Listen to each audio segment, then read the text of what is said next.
নমস্কার বন্ধুরা, সুজাতা কিচেনে আপনাদের সকলকে স্বাগত। আজকে চলে এসেছি সবজি দিয়ে একটা মাছের রেসিপি।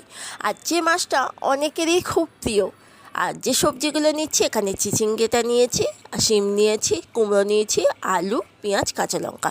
তোমরা চাইলেও অন্যান্য সবজিও অ্যাড করতে পারো। এবার এই সবজিগুলো আমি কড়াতে দেখো তেলটা যখন গরম হয়ে গেছে তখন আমি 5 ফোড়ন দিচ্ছি। 5 ফোড়নটা বেশ একটু লালচে হয়ে গেলে সুন্দর একটা স্মেল বেরোবে, তখনই আমি কিন্তু পেঁয়াজটা দিয়ে দিচ্ছি। আর পেঁয়াজটা দিয়ে একটু লালচে লালচে করে ভাজবো। পেঁয়াজটা একটু ভাজা ভাজা হয়ে গেলেই তারপরে সব জিনিসগুলো এর মধ্যেই দেবো। আর পেঁয়াজটা দেখো একটু লালচে লালচে যখন হয়ে গেছে তখন আমি এখানে দিয়েছি নুন হলুদ মাখিয়ে রেখে দিয়েছিলাম লোটে মাছ।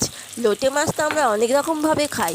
লোটে মাছের ঝুড়ো, লোটে মাছ ভাজা খাই, ভাজা বড়া করে যে ভাজাটা খাওয়া হয়, লোটে মাছের ঘাঁটা খাওয়া হয়, শুকনো শুকনো লোটে মাছ, আবার কাঁচা লোটে।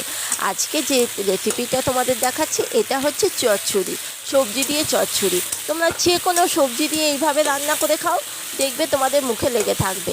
একবার করে দেখো, আমার কথাটা বিশ্বাস না হলে তারপরে বলো। সবজি দিয়ে কিন্তু লোটে মাছ খেতে দুর্দান্ত লাগে। এরপরে আলু দিয়ে বেশ লোটে মাছ পেঁয়াজটাকে আমি কিন্তু ভেজে নিয়েছি, তারপরে আমি কিন্তু সব সবজিগুলো দিচ্ছি। আলু দিয়ে বেশ ভাজা হয়ে গেছে যখন লোটে মাছ, পেঁয়াজ, লঙ্কা, আর তখনই সবজি দিয়ে এবার নাড়তে শুরু করব। আমি অবশ্যই যখন সবজি দিয়ে কোনো রান্না করি তখন কিন্তু জল দিই না।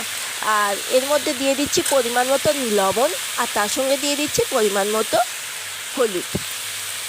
এবার গ্যাসের ফ্লেমটা আস্তে করে রান্নাটা করতে হবে। আর সামান্য একটু চিনি দিয়েছি, চিনিটা দিলে কি হয়, টেস্টটা খুব ভালো পারমিট করে। যাই হোক, এবার কষানোর পালা। আস্তে আস্তে হালকা হালকা করে নাড়তে হবে। নাড়তে নাড়তে সবজিগুলো বেশ নরম নরম হয়ে যাবে। আর ঢাকা দিয়ে দিয়ে কিন্তু এই রান্নাটা করতে হবে।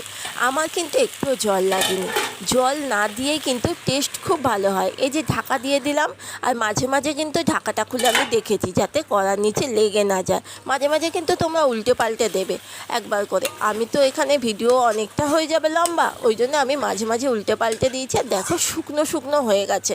আর দেখো সমস্ত সবজি তোমার গোটা থাকবে, একটু মানে ঘেটে যাবে না।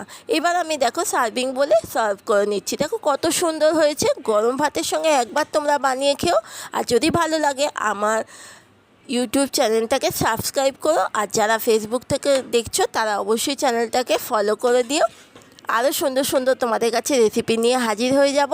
আজকের মতো তোমাদের কাছে এই রেসিপিটাতে শেয়ার করলাম।